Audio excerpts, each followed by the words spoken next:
Drainage patterns क्या है? Simply the different shape of the drainage basins. Drainage basin में मतलब ड्रेनेज पैटर्न में क्या होता है कि एक मेन रिवर है, उसके ट्रिब्यूटरीज हैं, तो वो कैसे मेन रिवर को ज्वाइन कर रही हैं और कैसे डिफरेंट एंगल्स पे या कितने अलग पैटर्न बनाती हुई आती हैं, तो हमारे पास कई किस्म के पैटर्न्स आते हैं। These are some of the most common and interesting patterns. आपको नहीं दिख रहा? Okay. Dendritic pattern, tree like. See, this is like जो मेन ट्रंक है वो तो आपका मेन रिवर है और जो ट्री की ब्रांचेस होती हैं सारी ट्रिब्यूटरीज हैं। सो जो ओवरऑल पैटर्न अगर आप एरियल व्यू देखो तो आपको लगता है कि जो मेन रिवर फ्लो कर रहा है और उसके जितनी भी ट्रिब्यूटरीज उसको आके ज्वाइन कर रही हैं तो वो एक ट्री लाइक पैटर्न बना रहा है। जैसे river Indus, river Yamuna, sorry river Ganga, अगर आप गंगा का पैटर्न देखो तो ये पूरा का पूरा डेंड्रिटिक पैटर्न है। This is one of the most common pattern जो कि कहाँ पे बनेगा? प्लेन एरियाज के ऊपर बनेगा। अगर जो काफी एक्सटेंसिव वास्ट एक्सटेंसिव प्लेन्स होते हैं वहां पे ये बनता है। दूसरा आता है रेडियल पैटर्न। रेडियल पैटर्न हमेशा वोल्केनिक कोन्स के अराउंड बनता है, वोल्केनिक माउंटेन्स के अराउंड बनता है। सी यहाँ पे वोल्केनो बना हुआ है, हेयर यू कैन सी। तो there is a central high point and then centrifugal from high point to different directions जो वाटर है that will be flowing out. So hence we have this radial pattern going on. The third type of pattern is rectangular pattern. Rectangular pattern में जो tributaries हैं they join the main river at 90 degrees angle and rectangular pattern is often developed on well jointed rocks.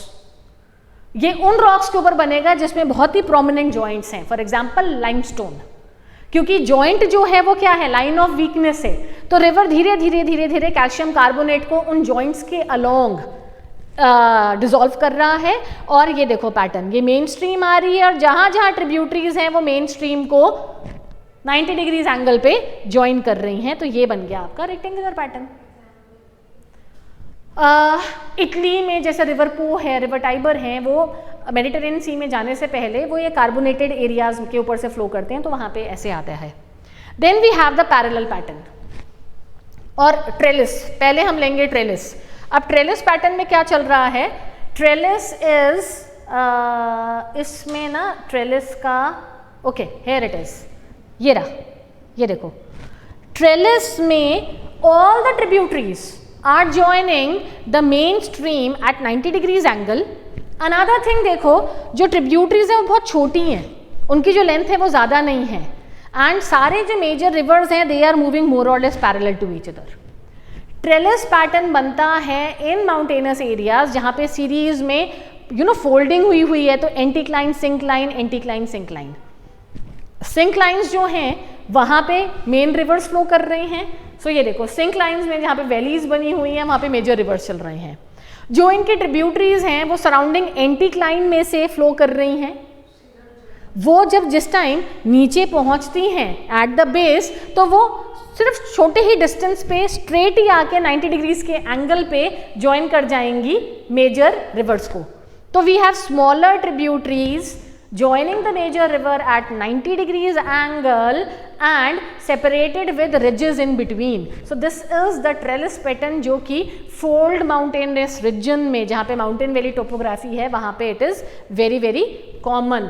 And last जो है यहाँ पे pattern that is the parallel pattern. Now parallel pattern क्या कहता है? जो streams हैं before joining the main river they move more or less parallel to the major stream for some distance before joining the major stream at an acute angle. So ये major stream है, ये पहले more or less parallel flow करेंगी और फिर ये acute angle पे आके major river को join कर लेंगी। ठीक है, तो ये है parallel pattern। नहीं, dendritic, Ganga is dendritic, Ganga pattern is dendritic. ठीक है, तो this is how this drainage patterns go. This is something which is really very important in this case, in case of these drainage patterns. ये देखो, ये parallel दिखा आपको, सी, तो वो पैरेलल फ्लो कर रहे हैं और उसके बाद वो ज्वाइन कर रहे हैं. आपको एग्जाम में इससे रिलेटेड भी क्वेश्चंस पूछे जा सकते हैं कि on a well jointed rock which type of drainage pattern will develop, right. तो आपको उसके हिसाब से देखना पड़ेगा. एक और काफ़ी इंटरेस्टिंग पैटर्न है जिसको हम कहते हैं angular pattern. Angular, not angular, it is basically annular pattern. Eroded dome in alternate resistant weak sediments, जैसे ये बना हुआ है. ये अब ये डोम एरिया है. डोम मतलब वोल्केनिक डोम है, जहाँ पे सेडिमेंट्री रॉक में जहाँ पे मैग्मा ने इंट्रूड करके या मे भी उसमें alternate bands of hard rocks and soft rocks हैं, तो क्या होगा, जो ड्रेनेज है ना वो बहुत इंटरेस्टिंग वे पे नीचे चलेगी. ड्रेनेज का तरीका अगर आप देखो, in case of annular pattern it says surrounding area river flows like this and then vertically नीचे कट किया, उसके बाद वो फिर नेक्स्ट लेवल पे चल रहा है, फिर वो वर्टिकली नीचे गया, फिर वो कुछ आगे मूव किया, फिर वो वर्टिकली नीचे डिसेंड किया, then it moves further ahead and then vertically comes down. So this is how it is moving. वो अलॉन्ग द स्लोप मूव करता हुआ जहाँ पे कट करेगा, फिर नीचे एक स्टेप में डिसेंड करेगा, फिर सराउंडिंग करेगा, and over a period of time इस एरिया में भी तो अलग अलग डेवलपमेंट फिर फाइनली शुरू हो जाएगी. Numerous smaller streams will be originating, तो वो surrounding the mountain and step by step वो नीचे नीचे आ रही है. तो ये तभी होगा जब वहाँ पे alternate band of hard rock and soft rock है. जहाँ पे हार्ड रॉक है वहाँ तो वो सीधे नीचे को डिसेंड कर रहा है अपना रास्ता ढूंढते हुए, लेकिन जहाँ पे सॉफ्ट रॉक है वो पूरे बैंड को धीरे धीरे रोड करता हुआ चारों तरफ से घूमता हुआ नीचे आ रहा है.